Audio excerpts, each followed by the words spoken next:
चलिए आज आपको Tiwari sir math special classes में आपका सभी का स्वागत है। चैनल को देखने के लिए चैनल को लाइक एवं सब्सक्राइब करें।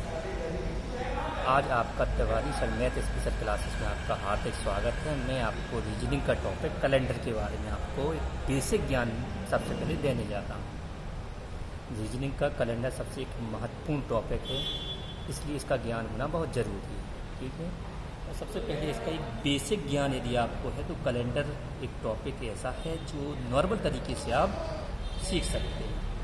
तो बेसिक ज्ञान के लिए सर्वप्रथम हमें ये याद रखना है कैलेंडर में हमें क्या क्या सीखना ज़रूरी है, क्या क्या बेसिक चीज़ होना ज़रूरी है। तो बेसिक के लिए सर्वप्रथम हमें जो वर्ष होता है, वर्ष में टोटल दिन कितने होते हैं, महीने में टोटल दिन कितने होते हैं, कौन सा लीप ईयर कहलाता है, कौन सा नॉन लीप ईयर कहलाता है, कितने विषम दिन होते हैं, ये कैसे निकालते हैं, ये सब हम आपको इस वीडियो में बताने जा रहे हैं। इसके बाद नेक्स्ट वीडियो में हम आगे के क्वेश्चनों के बारे में बताएंगे कि कौन से किस प्रकार के क्वेश्चन आते हैं। तो सर्वप्रथम वर्ष के बारे में बात करते हैं। तो देखें यहाँ पर जो एक वर्ष बताया जा रहा है, एक वर्ष में टोटल कितने दिन होते हैं, 365 दिन होते हैं। 365 में 52 सप्ताह पूर्ण होते हैं और एक अतिरिक्त दिन होता है। ठीक है, इसी प्रकार एक लीप ईयर होता है, लीप वर्ष कहलाता है। लीप वर्ष में टोटल 366 दिन होते हैं, जिसमें 52 सप्ताह पूर्ण और 2 अतिरिक्त दिन होते हैं। अब सर्वप्रथम आपको सप्ताह तो पूर्ण पता चल गया। सप्ताह जो है अपना टोटल 7 दिनों का होता है। तो टोटल वर्ष में हमें यदि पता करना है कितने सप्ताह होंगे तो कैसे पता करेंगे। टोटल जो दिन होते हैं इसमें यदि हम 7 का भाग देते हैं तो 7 का भाग जितनी बार पूरा चला जाए हमारे पूर्ण सप्ताह कहलाते हैं। इसके बाद जो हमारा शेषफल बचता है वो हमारे अतिरिक्त दिन कहलाते हैं। इन अतिरिक्त दिनों को ही विषम दिन कहते हैं।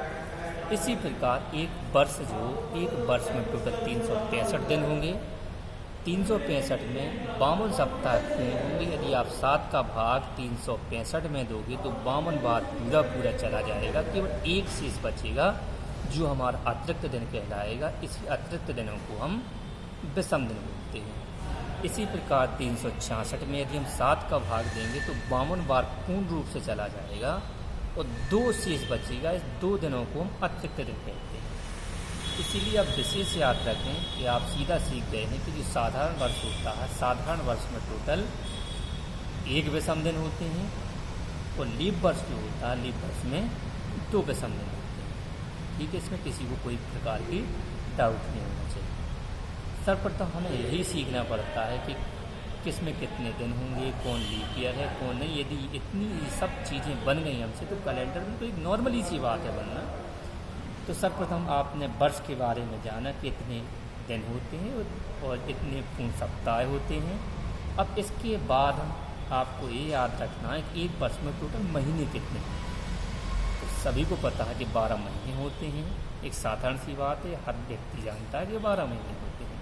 ठीक है, अब 12 महीने में कौन सा महीना 30 दिनों का होगा, कौन सा महीना 31 दिनों का होगा, ये भी आपको जानना एक बहुत ज़रूरी है। ठीक है, सर्वप्रथम आप साधारण वर्ष की चर्चा करें तो साधारण वर्ष में फरवरी जो है 28 दिन का होता है। ये भी आपको विशेष याद रखना है।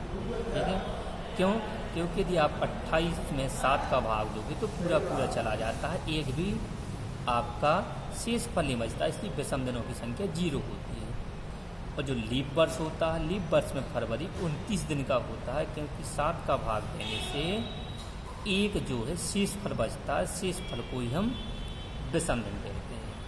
तो आपने यह जाना कि साधारण वर्ष में फरवरी 28 दिन की होगी और लीप वर्ष में फरवरी 29 दिन की होगी।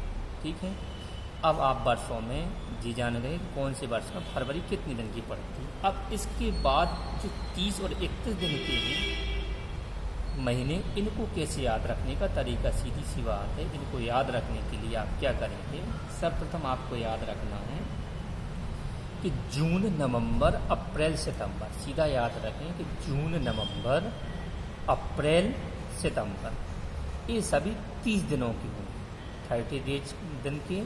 और बाकी सब 31 दिन के फरवरी को छोड़ के। फरवरी को छोड़ के फरवरी आपको पता ही है कि 28 दिन की होती है या 29 दिन की होती है। 28 की कब होती है? साधारण वर्ष में, और 29 की कब होती है? लीप वर्ष में।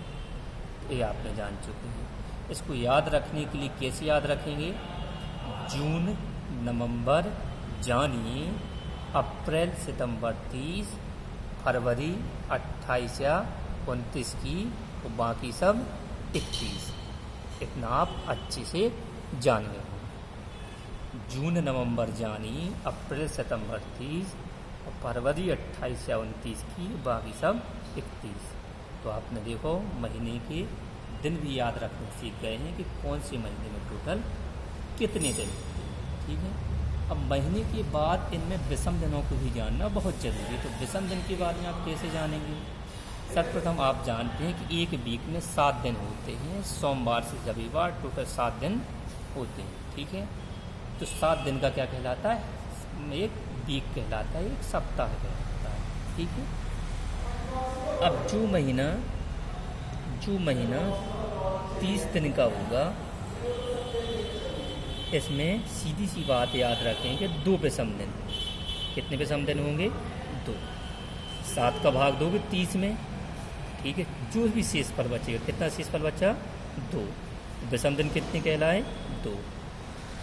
31 दिन का महीना होगा, इसमें विषम दिन आप जानते हो कितने होंगे? 3। 7 का भाग दोगे तो 3 जो आपका शेष फल बचेगा, इसलिए 3 विषम दिन होंगे।